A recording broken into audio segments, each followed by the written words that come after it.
Let me tell you a story. It's my story, but it's not about seeking pity.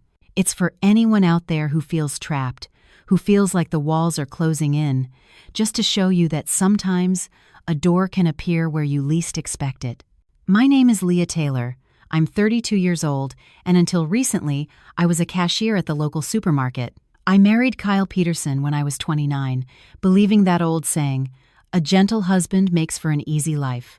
What I didn't realize was that gentleness without a backbone isn't a virtue. It's an anchor that can drown you. My husband's family lived in a cramped apartment in an old, crumbling brick building where the hallways were always narrow and dim and the concrete stairs were worn into shallow bowls. In the summer, the air was thick with the smell of damp concrete and backed-up drains. The whole apartment wasn't much bigger than a two-car garage, carved into a living room that doubled as a dining area, a bedroom that felt like a closet, and a kitchen so tiny you couldn't turn around without bumping into something. Living there was my mother-in-law, Susan Peterson. She was 58, and she had a way of speaking that was as sweet as honey, but once her words stuck to you, you could never wash them off. Her guiding philosophy was simple. A daughter-in-law's job was to know her place. And knowing your place, in her dictionary, meant being quiet, being obedient, and handing over your paycheck. Then there was my sister-in-law, Hannah, 26 years old and allergic to employment. She'd wake up around noon, spend her afternoons at coffee shops curating her Instagram feed, and disappear at night to places unknown. She never brought home a bag of groceries, but her mouth was always open, asking for something. People say a woman's greatest fear is an indifferent husband. I learned to fear something else, too. A family that looks at you and sees a walking, talking ATM. And Kyle, my husband? He was an HVAC technician. He wasn't a bad man. He didn't drink. He didn't gamble. He never laid a hand on me. But he had a truly remarkable talent. The ability to become invisible the exact moment I needed him most. When his mother scolded me, he was silent. When his sister begged for cash, he was silent. When my spirit was breaking, he was silent. He was as quiet as a shadow, and a shadow can't protect anyone from the sun. For 3 years of my marriage, my monthly salary never stayed in my bank account for more than a few hours. On payday, my direct deposit would hit, and I'd feel a fleeting thrill, like a kid with a piece of candy. But the moment I'd walk through the apartment door, before I could even take off my shoes, Susan would be sitting at the dining table, her phone placed squarely in front of her. Her voice would be as light as air, as if she were just asking about the weather. "Paycheck come in, dear? Give me your debit card. I'll hold on to it for you." She'd always add, "A woman with money in her pocket just finds ways to spend it. This way, we don't fall behind." I remember the first time it happened. I tried to smile, to be polite. "That's okay, Susan. I can manage my own expenses." She slammed her teacup down on the saucer, a sharp crack that silenced the room. She stared at me, her eyes like two little drills. "You manage your expenses? Then who manages the household? You're a wife now. You live here, you eat here. Your money is our money. I'm just keeping it safe for you. It's not like I'm taking a single penny for myself." Before I could even form a response, Kyle was already reaching for my purse, pulling out my wallet, and handing my debit card to his mother as if it were a long-practiced ritual. He whispered to me, trying to be soothing, "Just let her, Leah. Mom's better with budgets." I felt a lump form in my throat. Anyone on the outside would say, "What's the big deal? It's just a debit card." But I want you to imagine it. Imagine working on your feet for 10 hours a day, your back aching and your legs swollen, only to come home and have to beg for $20 to buy your own shampoo. That feeling, it's not about being poor in money. It's about being poor in dignity, poor in the basic right to be an adult. From the day Susan held my card, every tiny need became a major negotiation. When I needed new work shoes because the soles of my old ones were peeling off, she'd ask, "Can't they be glued? You're a cashier. Who's looking at your feet?" When I wanted to send a little money back home to my own mother, she'd scoff. "Doesn't your family have men to take care of things? You have a husband now. Your duty is to this house first." One time, my mom came to visit from out of state. I managed to slip her a $50 bill for her bus ticket home. Susan found out. She didn't confront me in front of my mom, of course. She waited until she left, then she let a single, syrupy sentence drop like a dose of poison. It's fine to love your mother, dear, but love her the right way. You don't want people saying this family is supporting you just so you can support another. It sounded like a piece of wisdom, but it was really a leash. I lived in that house where every meal felt like a performance review. Dinner was usually something simple, and I never complained about the food. I only feared the judgment that came with it. Susan would pick at her food while delivering a monologue. A good wife knows how to build a home. A woman is judged by her character, not her face. Hannah would be scrolling on her phone and would chime in without looking up. "Hey, Leah, I have a new class I want to take. Can you give me some money for tuition?" When I asked what kind of class and if there was a receipt, she'd roll her eyes. "God, you sound like a loan officer. We're family." Susan would immediately back her up. "Don't ask so many questions. I'll give her the money. She's trying to build a future. She'll be able to help you and Kyle out one day." I'd look over at Kyle, but he'd be busy chewing his food, his eyes avoiding mine, as if his only wish was for the meal to end peacefully. And I knew that in this house, peace was just another word for my silence. Many nights, I'd lie awake, listening to the old fan creak and the sound of traffic humming outside, and I'd ask myself, what did I do wrong? I wasn't lazy. I worked hard. I didn't waste money. So why did I always feel like I was in debt? Sometimes I'd try to comfort myself with old platitudes, like turn the other cheek, then I'd laugh bitterly. I'd turned my cheek so many times it was raw, and all it did was teach them they could slap harder. The breaking point, or what I thought was the breaking point, came last month. The supermarket was short-staffed, so I was working constant overtime. I'd come home so exhausted I'd fall asleep before my head hit the pillow. But that didn't stop Susan from shaking me awake at dawn. "Get up, Leah. Come to the farmer's market with me. A woman's work is never done. The job outside is just a job, but the work in the house is your duty." I dragged myself to the market with her, carrying bags of produce in both hands, while my own wallet was empty. I needed to buy a bottle of hot sauce, just a small thing. I had to ask her, "Susan, can I have a few dollars? I just want to get some hot sauce." She looked me up and down, a flicker of disgust in her eyes. "Ask for what? I have all the money. Stop being so wasteful." The humiliation of having to beg for your own hard-earned money, it's a special kind of shame, a shame you can't even speak about, because if you do, you're labeled disrespectful. That night, I was at the sink washing dishes, the cold water seeping into my bones, when Hannah tossed a makeup catalog on the counter. "I have a date tomorrow," she announced. "I need $200, Leah." I turned around. "Hannah, I don't have any money." She just smiled, a sly, knowing smile. "You don't, but you can ask Mom. She loves you. She'll give it to you."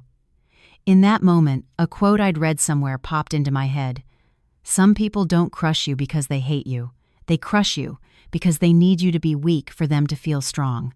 I glanced into the living room. Susan was counting the grocery money. Kyle was lying on the couch, scrolling on his phone, completely oblivious, and I realized something profound. If I kept living like this, no one would have to destroy me. My own silence would do the job. But I still didn't know what to do. All I could do was swallow my resentment, put on my uniform the next morning, and smile at the customers. They saw a cheerful cashier and thought I was fine. No one knew that behind that smile, my self-respect was being peeled away, one layer at a time. At the end of my shift, my manager finally let me go. As I peeled off my work apron, my shoulders felt like they were packed with cement, but there was a strange lightness in my jacket pocket. It was those few crumpled bills I'd found the day before. I stepped out of the supermarket, and the cool night air felt good on my flushed face. My stomach was growling. I walked over to a familiar hot dog cart on the corner. The vendor, a cheerful guy named Sal, saw me and smiled. "The usual, Leah? Long one, huh?" I just nodded, trying to smile back. "You know how it is, Sal. Living the dream." He handed me a hot dog loaded with sauerkraut and mustard, the smell warm and comforting. As I paid him, I had a few dollars left over. Right next to Sal's cart, an elderly woman sat on a small folding stool under a flickering streetlight. She had a thin rain jacket draped over her shoulders, even though the sky was clear. In her lap, she held a worn cardboard tray of lottery tickets. Her hands were thin and wrinkled, and her eyes didn't seem to focus well, but her voice was steady. "Buy a ticket, miss? For good luck." I froze. Normally, I wouldn't dare. It wasn't the cost. It was the inevitable lecture if Susan ever found out. "Gambling is for fools," she'd say, "wasting money on dreams instead of working." But that night, something was different. I looked at the woman's worn-out sneakers, the way she huddled against the night chill, and I saw my own mother's resilience in her face. People always say the strong should help the weak. Sometimes that help is just a $2 piece of paper. "Do you have a lucky one?" I asked her. A web of wrinkles deepened around her eyes as she smiled.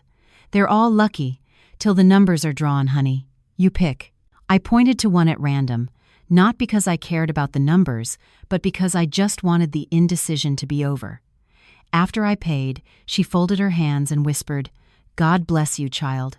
I tucked the ticket into my jacket pocket, telling myself it was nothing, just a tiny spark of hope, the kind of hope that maybe wins you enough to buy your own shampoo for a year without having to ask permission. When I got home, the single lamp in the living room cast long, gloomy shadows. I walked in, trying to be as quiet as possible. Susan looked up from the TV, her eyes scanning the clock on the wall, then me.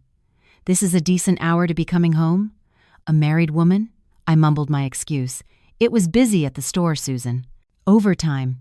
She just grunted and turned back to her show, but I knew her silence was a weapon. She was loading it for later.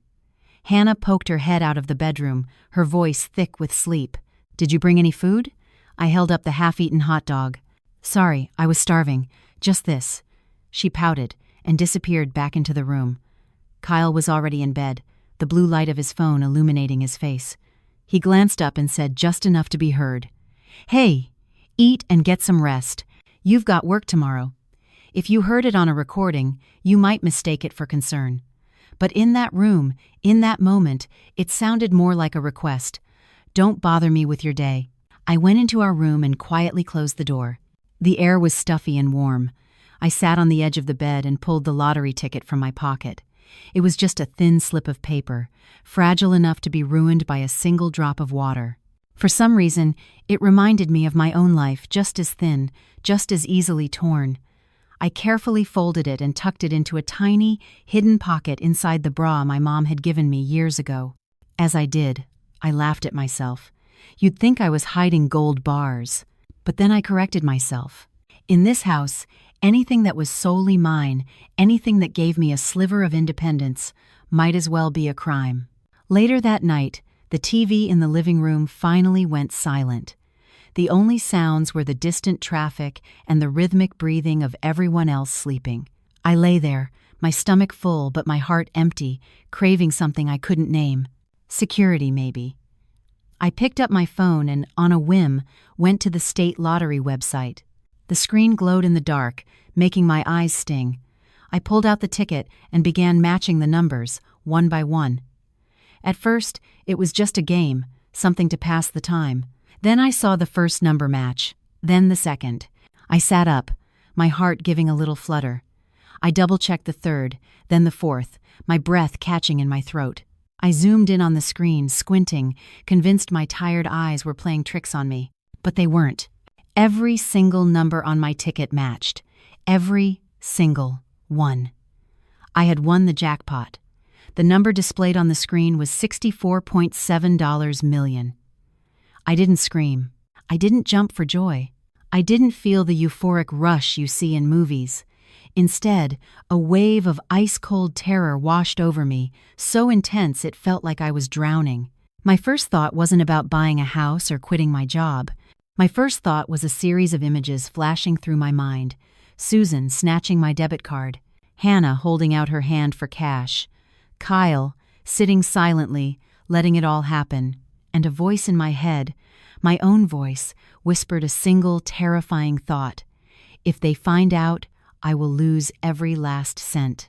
People think money makes you happy. In that moment, I understood a different truth.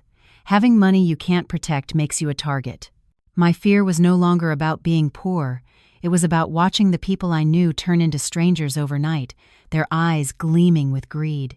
I slammed my hand over my mouth to keep from making a sound, my eyes burning but unable to produce tears. I immediately shut off my phone as if trying to extinguish a fire. I sat there in the dark, frozen, clutching my chest where the ticket lay hidden. That flimsy piece of paper suddenly felt as heavy as my entire life.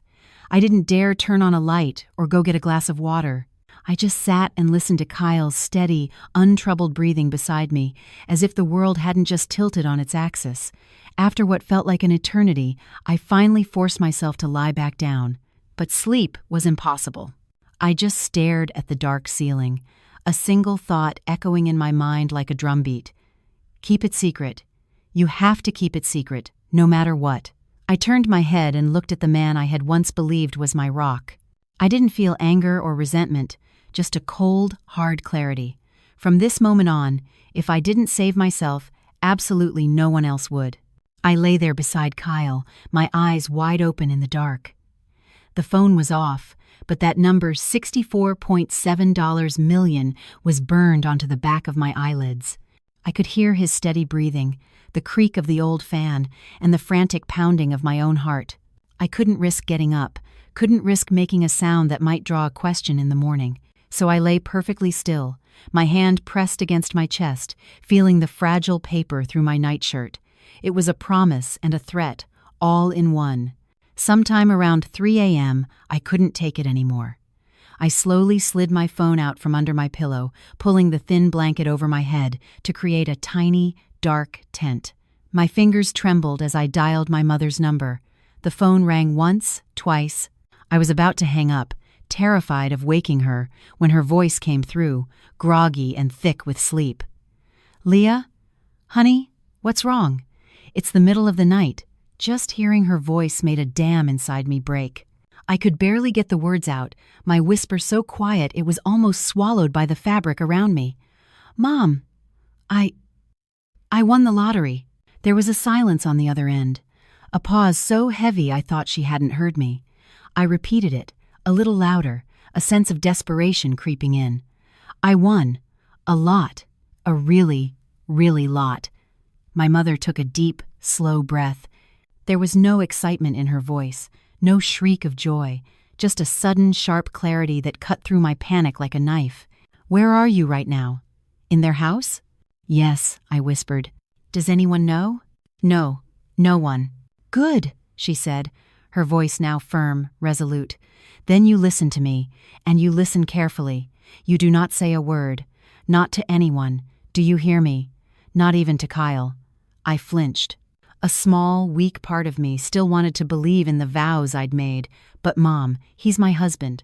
She cut me off, not unkindly, but with the force of a slammed door. "Your husband is a good man who can't stand up to a strong breeze. He doesn't keep secrets, Leah. He spills them to keep the peace. If he knows, Susan will know in 5 minutes. And if she knows, that money is as good as gone. Big money doesn't test character, honey. It reveals it. And you already know their character." I stayed silent, the truth of her words hitting me like a punch to the gut. "Now listen," she continued, her voice a low, steady command. "You need to do 3 things. 1. Keep your mouth shut. 2. Keep your face straight. And 3. You guard that ticket with your life. I'll sew a small, hidden pouch into a discreet money belt for you. I'll send it by courier tomorrow. Until then, you keep it on your person at all times. Act exactly as you have for the last 3 years. Go to work, be quiet, be tired. Be the Leah they expect to see." "What if they search my things?" I asked, my voice trembling. "Then they won't find it, will they?" she said calmly. "Because it will be on you. Remember this, Leah. What's yours, you protect. Don't ever expect someone else to protect it for you." My eyes welled up, hot tears finally spilling onto my pillow. "Don't you cry," she said, her voice softening just a little. "When you were poor, they looked down on you. If you're rich and foolish, they'll rob you blind. Your mother is not going to let her daughter become someone's prey." I wiped my tears, my resolve hardening. What do I do about claiming it? One step at a time, she said. First, you survive the next few days. We'll make a plan. A smart one. But for now, your only job is to be an actress. Now hang up and get some sleep. I did as she said. Lying back down in the dark, I felt a strange shift inside me. The fear was still there, but it was no longer a paralyzing fog. It was a cold, sharp stone. For the first time in years, I wasn't just enduring, I was planning. The next morning, I woke up before my alarm, terrified I'd overslept and my face would look different, somehow betraying my secret. Keep your face straight, my mother had said. I went to the bathroom and stared at myself in the mirror. Same tired eyes, same pale skin. I forced a faint, weary smile, the same one I wore at the checkout counter. Out in the living room, breakfast was already a scene of quiet tension.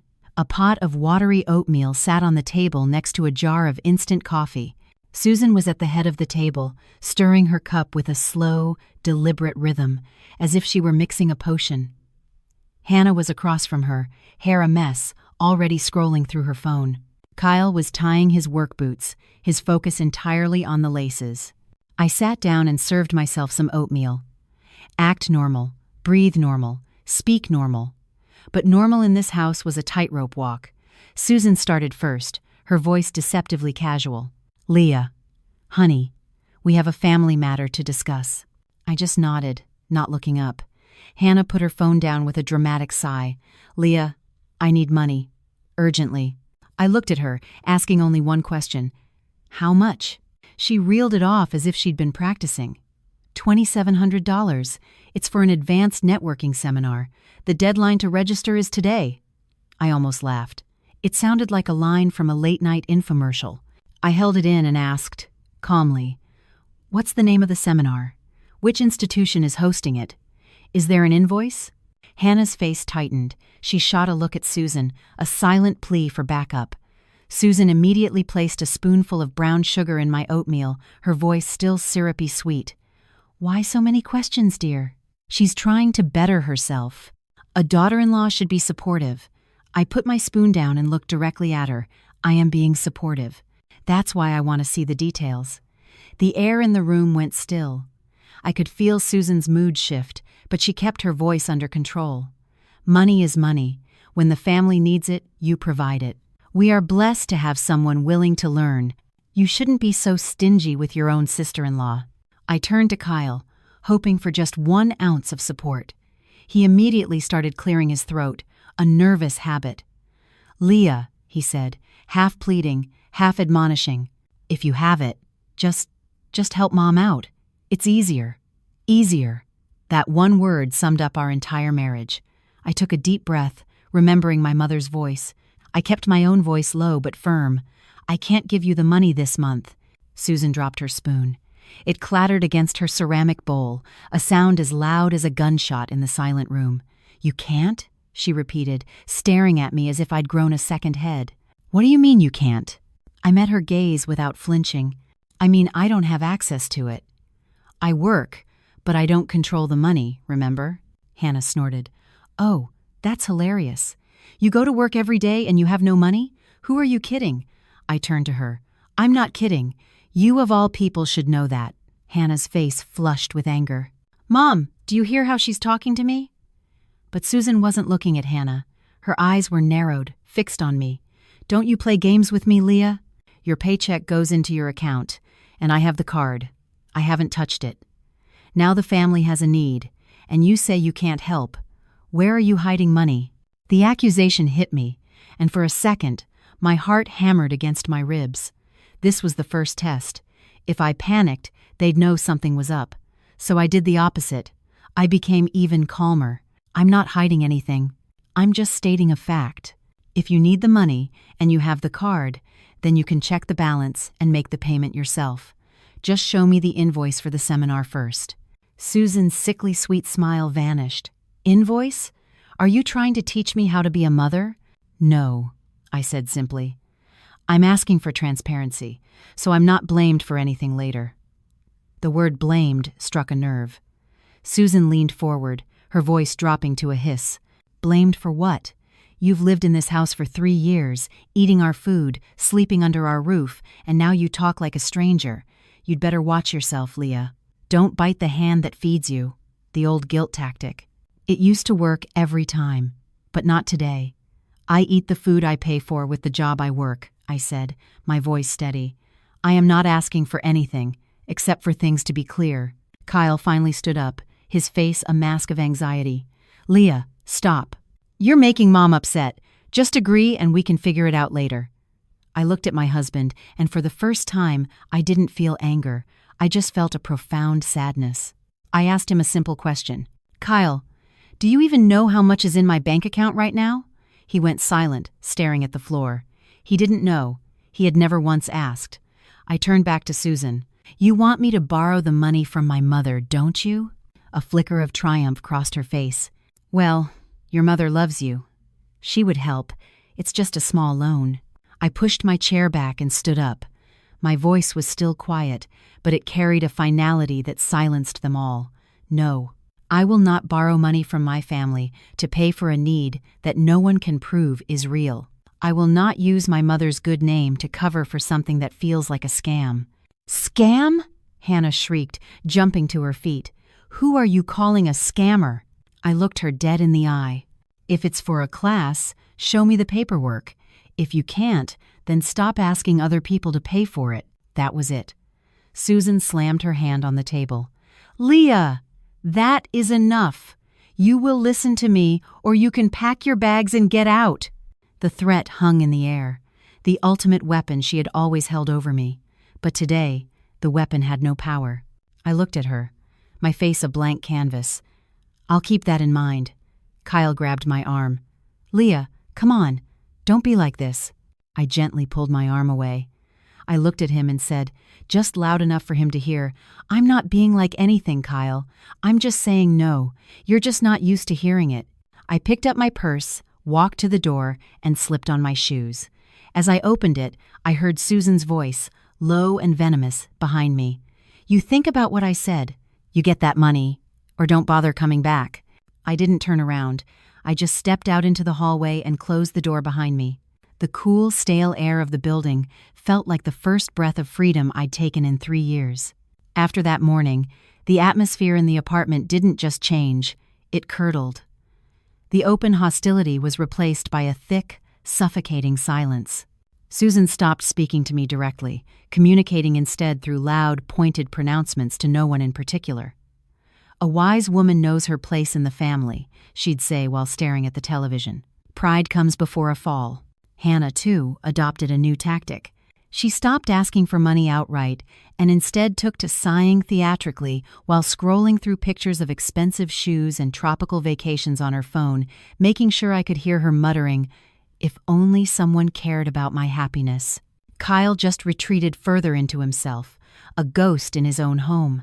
He'd come home from work, eat in near silence, and disappear behind the glow of his phone. Sometimes I'd catch him looking at me with a mixture of confusion and frustration, as if he couldn't understand why I'd suddenly decided to rock the boat he was so comfortable in. The real shift began a few days later. I was coming home from my shift, walking up the creaky stairs, when I saw a small group of neighbors huddled together, whispering excitedly. "I'm telling you, it's a sure thing," one of them said. "The city's buying out the whole block. They're talking millions." Millions? For this old dump? Get out of here. My heart skipped a beat. Rumors of redevelopment had floated around for years, but they were always just that, rumors. This time, though, it felt different. When I walked into the apartment, the first thing I noticed was a strange, manic gleam in Susan's eyes. She greeted me with a smile so wide it looked painful. "Leah, you're home. You must be exhausted. Did you eat?" The sudden kindness was more alarming than her anger. "I'm fine, Susan." Had a sandwich at work. She rushed to the fridge and pulled out a carton of almond milk, a brand I knew was expensive. "Here, have some of this. It's good for you. You're looking so thin lately." I took the carton, my hand feeling stiff and unnatural. An old saying popped into my head, "Beware of Greeks bearing gifts," or in my case, a manipulative mother-in-law bearing overpriced almond milk. As I expected, she didn't wait long. She pulled a chair up to the small dining table, her expression turning serious, confidential. "Leah, I need to talk to you. Woman to woman, our family has a real opportunity here. If this buyout happens, our lives will change forever. But to make the most of it, we need to be smart." I just nodded, waiting. "Now," she continued, her voice dropping to a conspiratorial whisper, "Hannah is getting older. A young woman needs a good start in life, a little something to call her own. It helps her prospects, you understand." I looked at her. "What kind of start are you thinking of, Susan?" She smiled, a triumphant, predatory smile. "Well, you still have that small condo your parents gave you before you were married, don't you? I was thinking, as a gesture of family unity, you could sign it over to Hannah, as a gift, just to give her some security. After all, you and Kyle are a team. What's yours is his, and what's his is family." My blood ran cold. That condo wasn't just property. It was my only safety net, the one place in the world that was unequivocally mine, and she was asking for it like she was asking for a cup of sugar. Before I could answer, Hannah emerged from the bedroom, looking unusually put together. She sat down next to her mother, her expression a perfect blend of humility and hope. "Leah," she began, her voice soft and practiced, "I know I haven't always been the most responsible person, but I want to change. I want to build a life for myself. Having a place of my own, it would mean everything." Kyle came out of the bedroom then, too, as if on cue. He avoided my eyes, busying himself by wiping his phone screen with his shirt. "Mom's just trying to look out for Hannah's future, Leah," he mumbled. "We have to think long-term." I looked from one face to another, a perfectly choreographed performance of familial concern. Susan sensed my hesitation and added quickly, "Don't worry, it's just a formality. We can still rent it out, and I'll hold on to the rental income for you. For safekeeping, for safekeeping." The same words she used when she took my debit card. I finally broke my silence, a small, polite smile on my face. "That's a very generous thought, Susan. But why does it have to be signed over right now?" "Timing is everything, dear," she exclaimed. "Opportunity waits for no one." "I understand," I said, my voice even. "But if it's just for Hannah's security, why couldn't Kyle and I co-own it with her? Why does she need to be the sole owner?" Hannah's polite mask slipped for a second. "Because it's not a security if you're still attached to it. It's supposed to be a gift." Susan shot her a look, and Hannah immediately clammed up. Susan turned back to me, her voice once again smooth as silk. "Leah, in a family, we help each other. You're the older sister-in-law. Is it so much to ask you to give your little sister a leg up?" I met her gaze, holding it. "It's a big decision, Susan. It was a gift from my parents. I'd need some time to think about it, and I'd want to discuss it with my own mother, to be respectful." The atmosphere instantly chilled. "Think about what?" Hannah snapped. "Either you want to help or you don't. If you want my help, you'll give me time," I said calmly. Rushing big decisions is how people make big mistakes. Susan's patience finally wore thin. "It sounds to me like you're just making excuses," she said, her voice hardening. "You're afraid of losing that little condo of yours, aren't you?" I didn't deny it. "Yes, I am. My parents worked very hard for it. I'm not going to sign it away on a whim." She let out a short, sharp laugh. "Your parents worked hard? And I didn't? I raised 2 children. Now, when it's time for my daughter-in-law to show a little gratitude, all I get is suspicion. Gratitude." The word tasted like acid. She wasn't asking for gratitude. She was demanding a deed. Kyle finally spoke up, his voice laced with frustration. "Leah, you're making this so difficult. Mom is just trying to help. Just let her handle it so we can have some peace in this house." I looked at him, and something inside me finally snapped into focus. "The house isn't in chaos because I'm asking questions, Kyle," I said, my voice low but clear. "It's in chaos because everyone wants me to sign a paper without understanding what it means." The room went dead silent. Susan stared at me, her mask of civility completely gone. But instead of exploding, she changed tactics. She stood up, smoothed down her shirt, and said with an air of finality, "Fine, you think about it. But I'm telling you right now, don't come crying to me when you miss this opportunity and end up with nothing."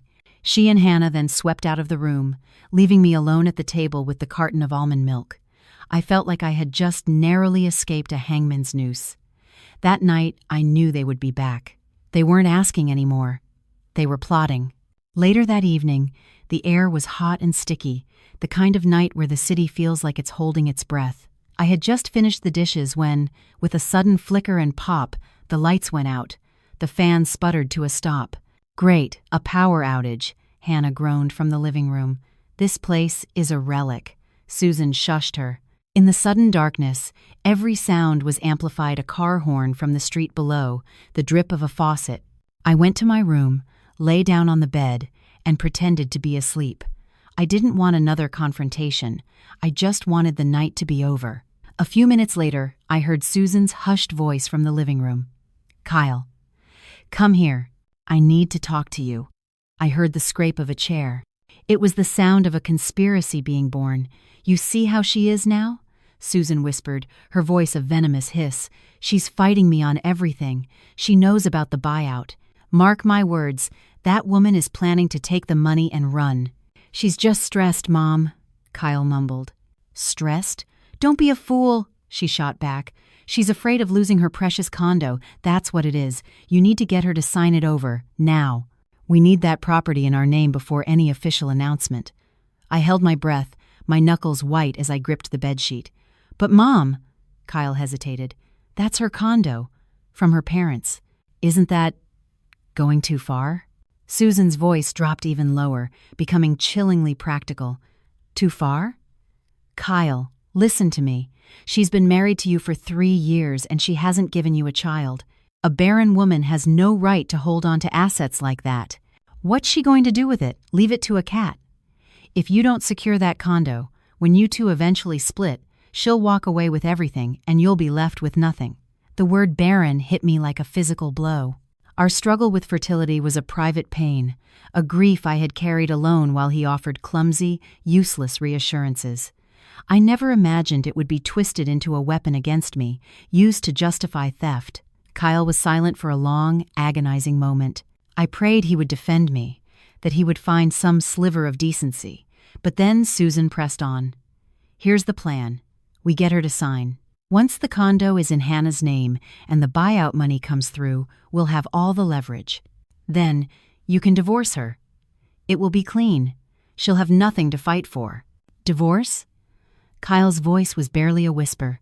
"Of course, divorce," she said impatiently. "What are you keeping her for?" "She defies your mother. She can't give you a family, and she controls all the money. Or she thinks she does. This is your chance to get your life back, with the resources to start over properly." Another pause. Then I heard the words that shattered the last piece of my heart. "Okay, Mom," Kyle said, his voice weak but clear. I'll talk to her. I'll get her to sign." In that instant, every memory of his gentleness, every half-hearted hug, every empty promise turned to ash. I lay there in the dark, my body rigid, a silent scream trapped in my throat. The man sleeping next to me every night wasn't just weak. He was a willing accomplice in the plan to utterly destroy me. After that night, I no longer saw the apartment as my home. It was a stage, and I was an unwilling actor in a play where the final act was my own ruin. The next morning, I moved with a deliberate calm I hadn't felt in years. I made coffee, I packed a lunch, but inside, a silent, furious clock was ticking. I wasn't just surviving anymore, I was strategizing. I knew I needed a solid, unquestionable reason to be gone for most of the day. A sudden sick day would raise suspicion. A meet-up with friends would invite a barrage of questions from Hannah. I had to use their own logic against them. During their tense, silent breakfast, I spoke up, my voice carefully modulated to sound weary. "Susan, I've been feeling dizzy at work lately. I think all the overtime is getting to me. I managed to get a follow-up doctor's appointment this afternoon to get some tests run." I looked at her, my expression a careful mask of responsible concern. "Can't afford to get really sick, you know? Then who would work?" I added the last part on purpose. The idea of me being too sick to bring in a paycheck was the one thing more alarming to her than me spending a little on a copay. She grumbled, "Just don't let them talk you into a bunch of expensive, unnecessary tests." But she didn't object. I had my excuse. That afternoon, I left the house with a small, nondescript purse. Inside was my ID and a few other essentials. The most important thing, the lottery ticket, was tucked securely in the money belt my mother had sent, strapped flat against my skin. I didn't take a cab from our street. I walked 3 blocks, turning corners, making sure no one was watching, before hailing a rideshare from an app on my phone. In that neighborhood, news traveled faster than the bus. My mother was waiting for me at a small, bustling diner downtown, the kind of place where everyone is too busy to notice anyone else. She was sitting in a booth with a cup of coffee, looking like any other mother meeting her daughter for lunch. She didn't hug me or make a scene. She just gave me a small, firm nod. "You ready?" she asked. I nodded back, my throat too tight to speak. She slid a piece of paper across the table with a list of steps, addresses, and account types she had researched. "When you're in there, you say as little as possible," she instructed, her voice low and steady. "Answer their questions. Sign the forms. Do not tell them your life story. The less they remember about you, the better." Looking at her calm, determined face, I felt a surge of strength. My fortune wasn't just the money. It was having a mother who was clear-eyed enough to guide me through the storm. We arrived at the state lottery headquarters in the early afternoon, during the post-lunch lull. I was wearing a simple baseball cap and sunglasses, my jacket zipped up high. It wasn't about looking chic, it was about being forgettable. The building was modern and sterile, with gleaming floors and the quiet hum of central air. It felt like another planet compared to the crumbling brick and damp air of my apartment. Inside, I was guided to a private office. I presented the ticket. My hand trembled as I passed it to the official, but I forced myself to keep my breathing even. I was no longer a frightened daughter-in-law. I was a businesswoman conducting the most important transaction of my life. The official, a polite, professional woman, verified the numbers.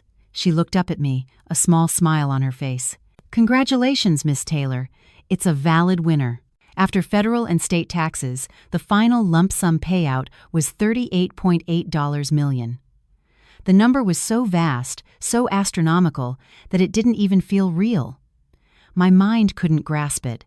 All I could think was, this is my escape. We spent the rest of the afternoon executing my mother's plan with military precision. We went to 3 different banks.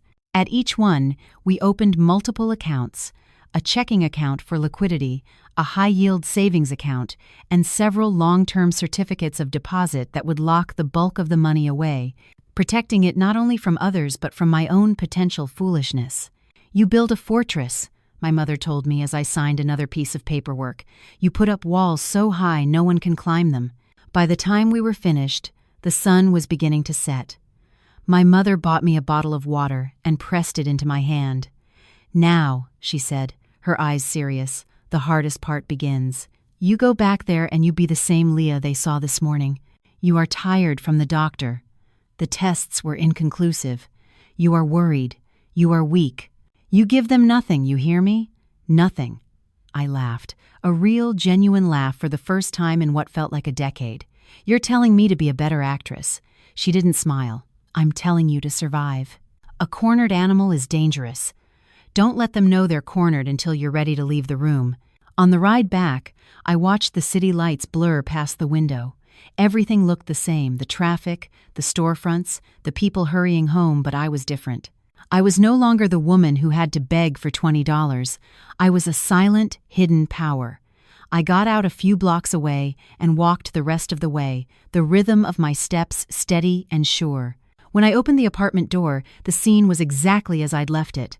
Susan watching TV, Hannah on her phone, Kyle staring into space. Susan looked up, her eyes sharp and probing. "Well, what did the doctor say?" I let my shoulders slump, summoning the exhaustion that had been my constant companion for 3 years. "I don't know," I said, my voice flat. "They ran some tests. I have to wait for the results." I walked past them into the bedroom and closed the door. I looked exactly the same. I was wearing the same worn-out shoes, carrying the same cheap purse, but I was no longer a prisoner in their house. I was a soldier, armed with an arsenal they couldn't possibly imagine, walking back into enemy territory. And this time, I would be the one to decide when the war began.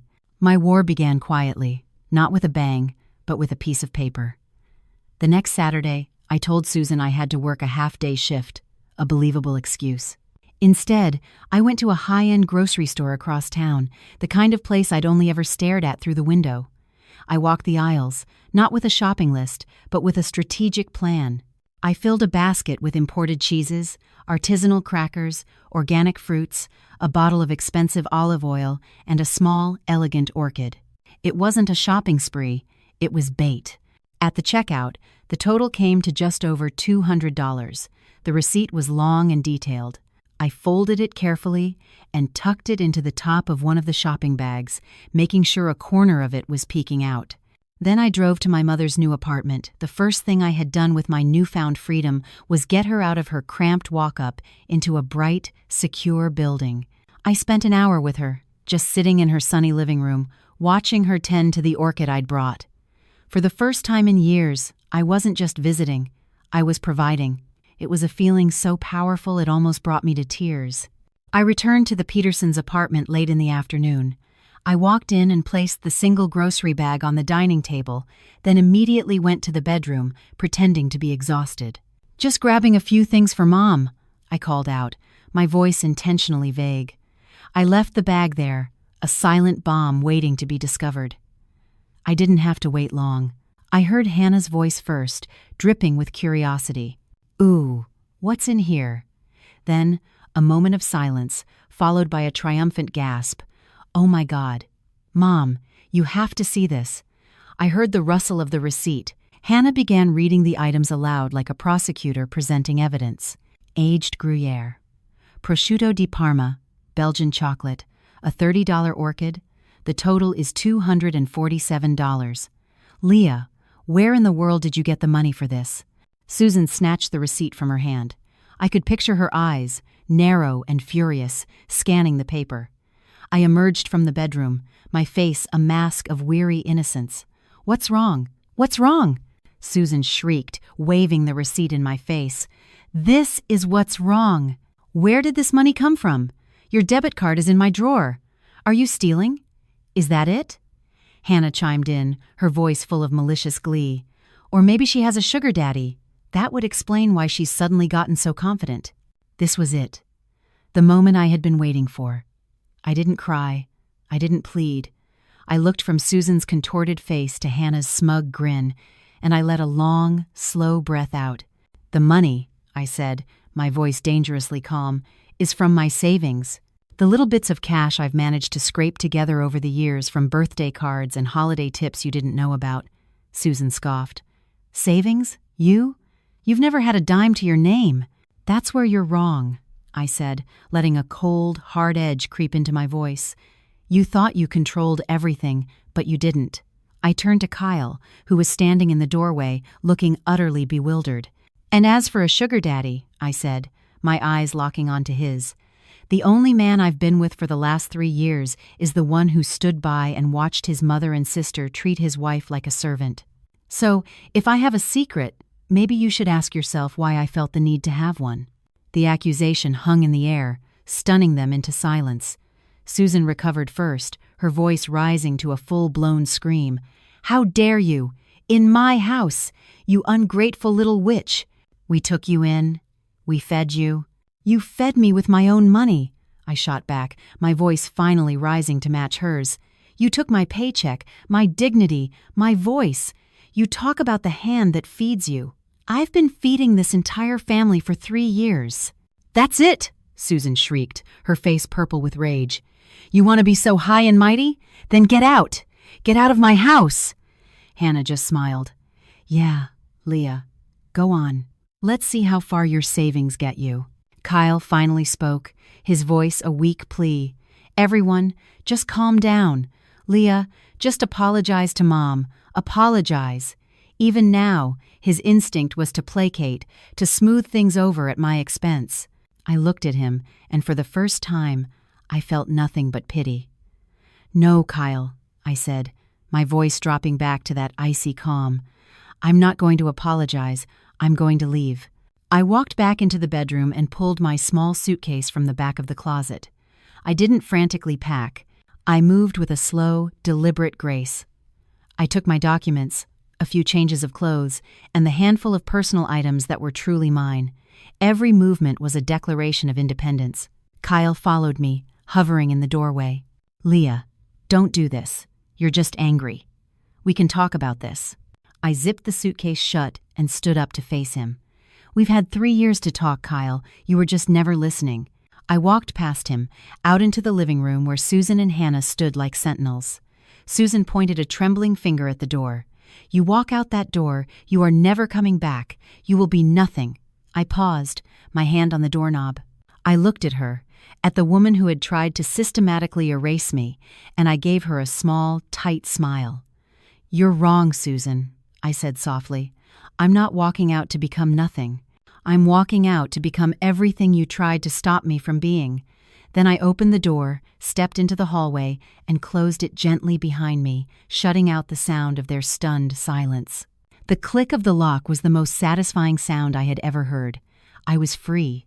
I walked down the dim hallway and out into the late afternoon sun, pulling my small suitcase behind me. Each step felt lighter than the last. I didn't look back.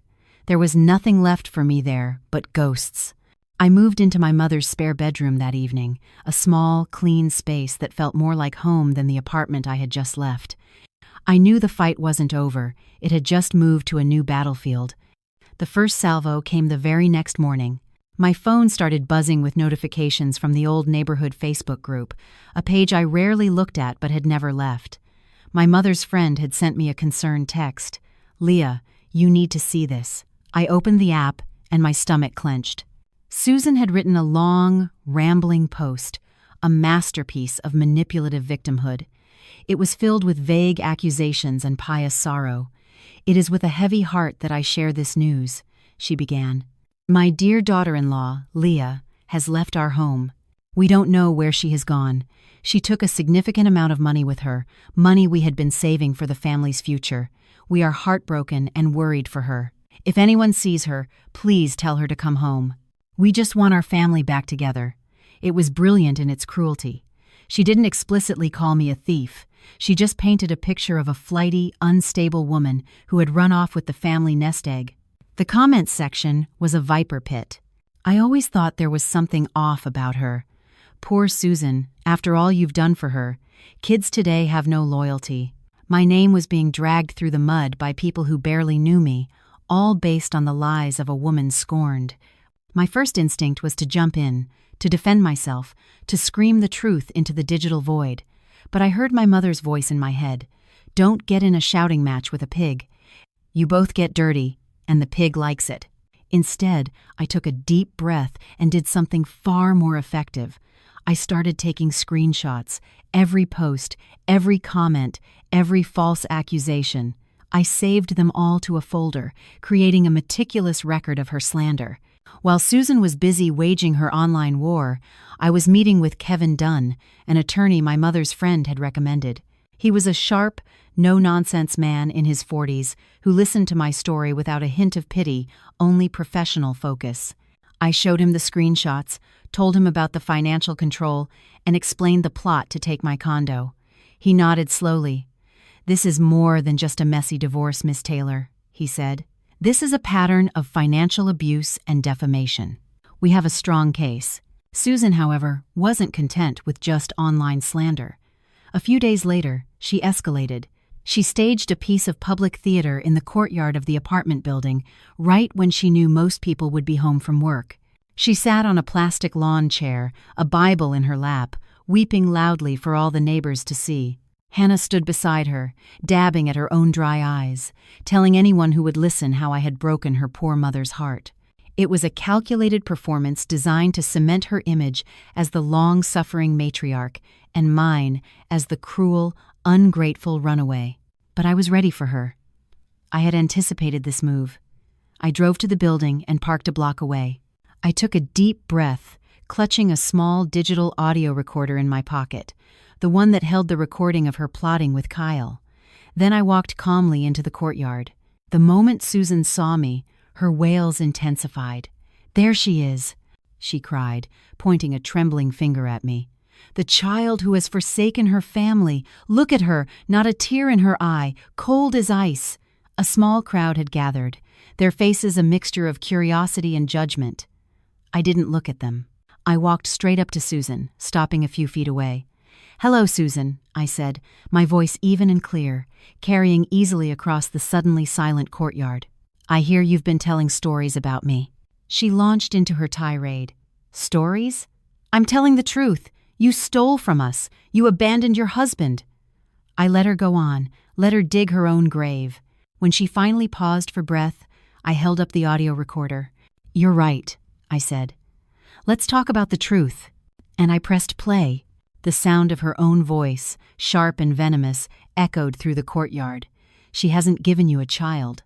A barren woman has no right to hold on to assets. Once the condo is in Hannah's name and the buyout money comes through, you can divorce her. It will be clean." The crowd went dead silent. The whispers stopped. People exchanged shocked, disbelieving glances. I saw faces that had been hardened with judgment, soften with dawning understanding. Susan's face went from flushed red to chalk white. She looked like she had been slapped. Hannah stared at me, her mouth hanging open in stunned disbelief. I didn't need to say another word. I pressed stop, put the recorder back in my pocket, and looked directly at the crowd. "I didn't steal anything," I said, my voice ringing with a strength I didn't know I possessed. "I escaped."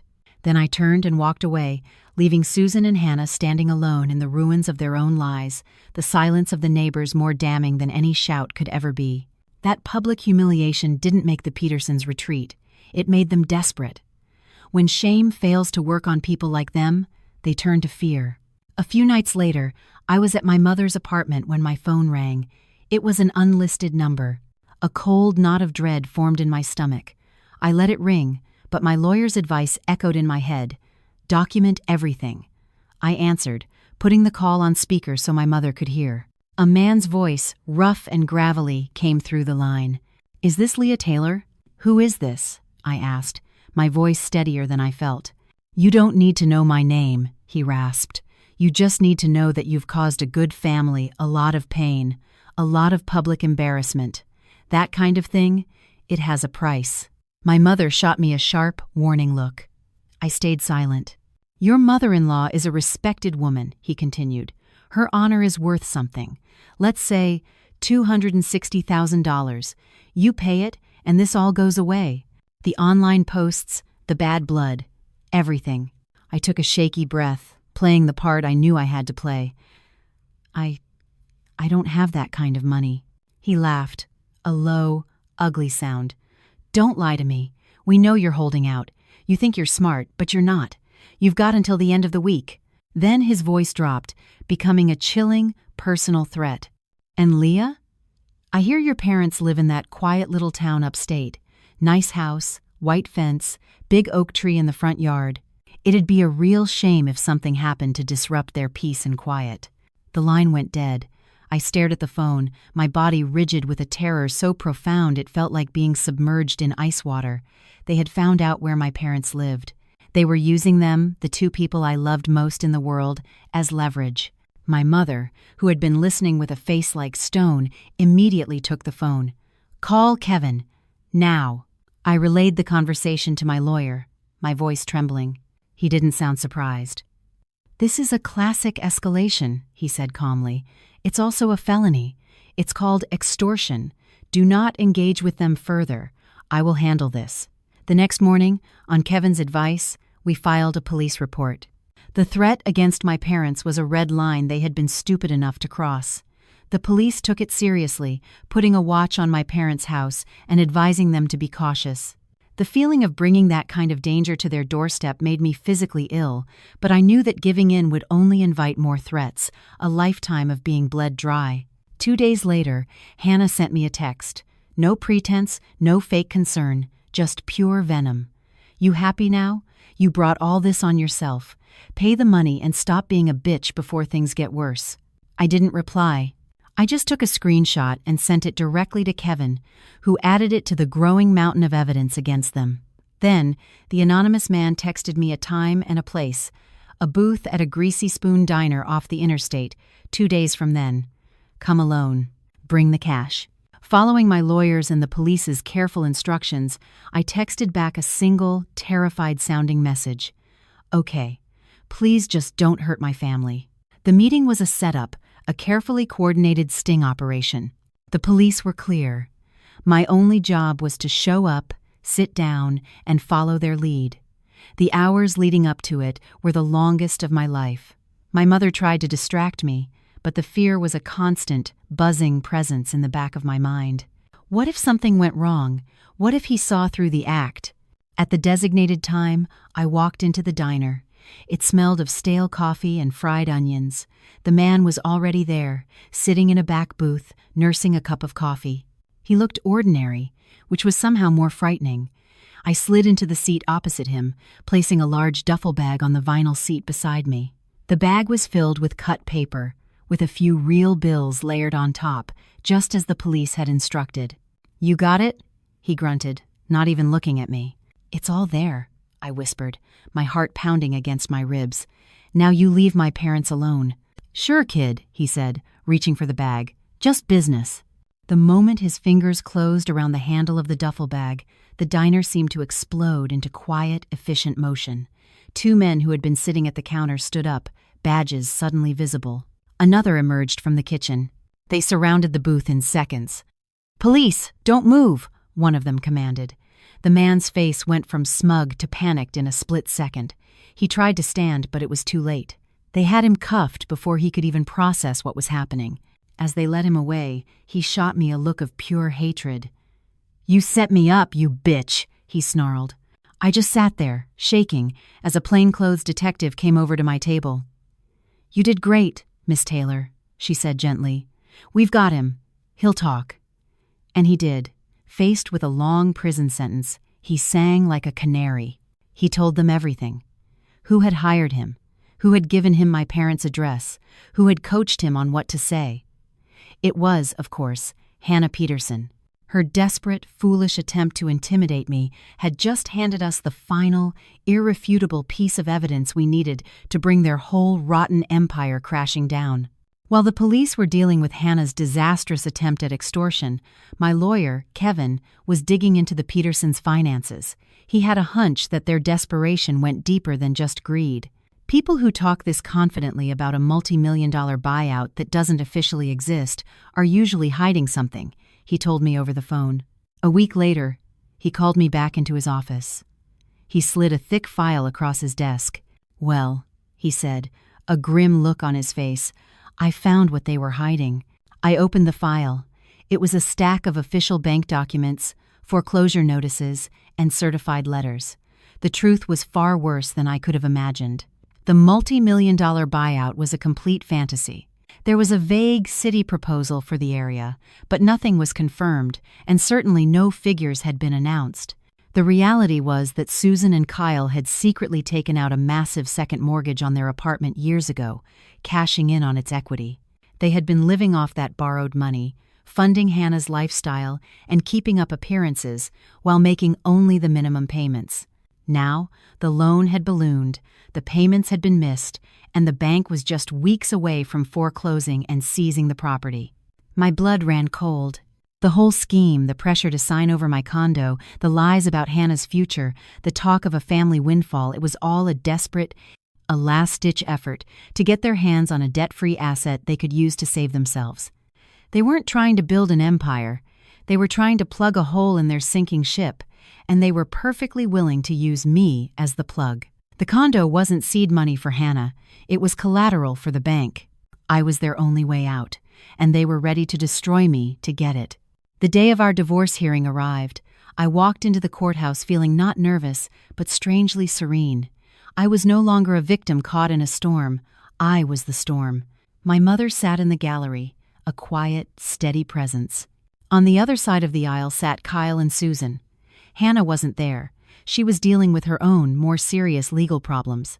Susan looked frail and older, the stress having etched new lines onto her face.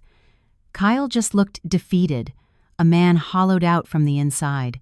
Their lawyer went first, painting a predictable picture of a troubled, gold-digging young wife who had abandoned her loving family at the first sign of hardship, hoping to cash in on a rumored city project.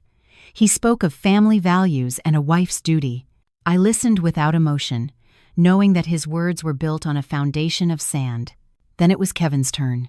He stood up, calm and methodical, and began to dismantle their narrative, piece by damning piece. First, he presented the bank statements from my salary, showing the immediate withdrawals by Susan for 3 straight years. "This is not a wife contributing to a household," he stated. "This is a case of complete financial servitude." Next, he submitted the screenshots of the Facebook posts, a clear record of defamation. Then, he requested permission to play the audio recording. As Susan's voice filled the silent courtroom, detailing her plan to declare me barren and take my property, a visible ripple of shock went through the gallery. Susan sank lower in her chair, her face ashen. Kevin then presented the police report detailing the extortion attempt, directly linking it to Hannah. Kyle flinched as if he'd been struck. But the final blow, the one that shattered their case completely, was the file from the bank. Kevin laid out the evidence of their massive debt and the impending foreclosure. "Your Honor," he concluded, his voice ringing with authority, "the plaintiff did not leave this marriage to chase a fictional fortune. She fled this marriage to escape a family of predators who had singled her out to be the solution to their own financial ruin. They did not want a daughter-in-law, they wanted a bailout." The judge, a stern-faced woman who had listened intently, looked over her glasses at Kyle. "Mr. Peterson, do you have anything to say in response to this evidence?" Kyle stood up, his shoulders slumped. He opened his mouth, but no words came out. He looked at his mother, then at me, and in his eyes I saw the full, crushing weight of his failure. He just shook his head and sat back down. He had nothing.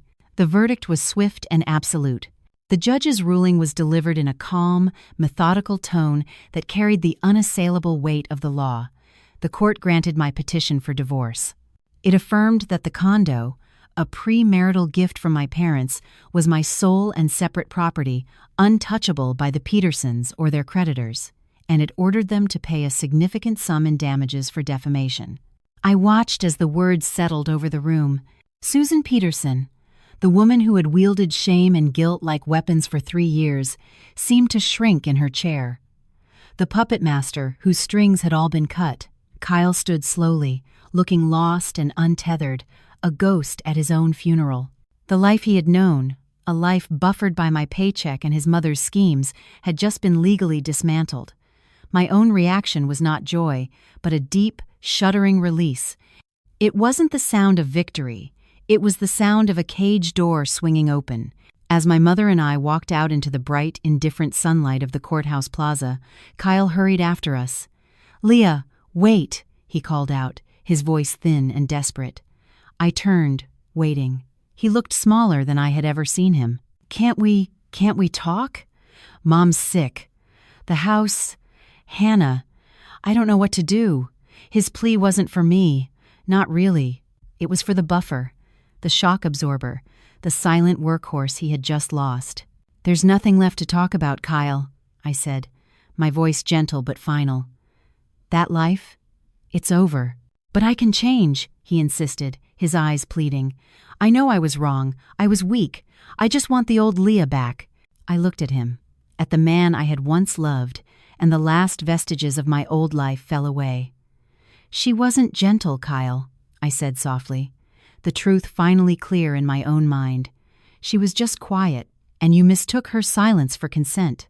I turned and walked away, and this time he didn't follow. The consequences for the Petersons were as swift and brutal as a winter storm. As Kevin had predicted, the bank foreclosed on the apartment. The neighbors I had once feared now sent me texts describing the scene, movers carrying out their furniture, a bright red foreclosure notice slapped on the door they had once guarded so jealously. Hannah, facing serious charges, took a plea deal and was sentenced to a term in state prison. And Susan, stripped of her home, her power, and both her children, suffered a severe stroke. The last I heard, she was in a long-term care facility, unable to speak, being cared for by the only person she had left, the son she had so thoroughly broken. And me? I didn't buy a fleet of sports cars or a mansion on a hill. The first thing I did was buy a modest, light-filled house on a quiet street and move my parents in. Seeing my mother plant a small herb garden on her own sunny patio was a greater luxury than any diamond I could have bought. I took a few months off to just breathe, to rediscover the person I was when no one was trying to diminish me. Then, I opened a small community market in a neighborhood that needed one. It was a clean, bright store that sold fresh produce and everyday essentials. I made it a point to hire other women who were trying to get back on their feet, single mothers, recent immigrants, women who, like me, just needed a chance to stand on their own. I didn't tell them my story, but I made one rule absolute. On payday, every woman received her check, in her name, into her own account. No exceptions. My life wasn't loud, but it was mine. I found joy in simple things. The morning rush at the market, dinner with my parents, the quiet of my own home at night. Eventually, I took the final step. I worked with Kevin to establish a small, privately funded foundation. We called it the Quiet Voice Fund. Its sole purpose is to provide pro bono legal aid for women trapped in situations of financial abuse, helping them navigate the system and find their way out. Sometimes, when I'm closing up the market late at night, I think about that crumpled lottery ticket. It was the catalyst, the spark, but the ticket didn't save me. I saved me. My real winnings weren't the millions in the bank. It was the moment I found the courage to say no. It was the strength to stand in that courtyard and play that recording. It was the resolve to walk into that courthouse and speak my truth, even when my voice shook. The ultimate victory wasn't watching their world crumble. It was building my own, on my own terms, and then turning around to leave the ladder down for the next woman. The real jackpot wasn't the money. It was the freedom to own my own life.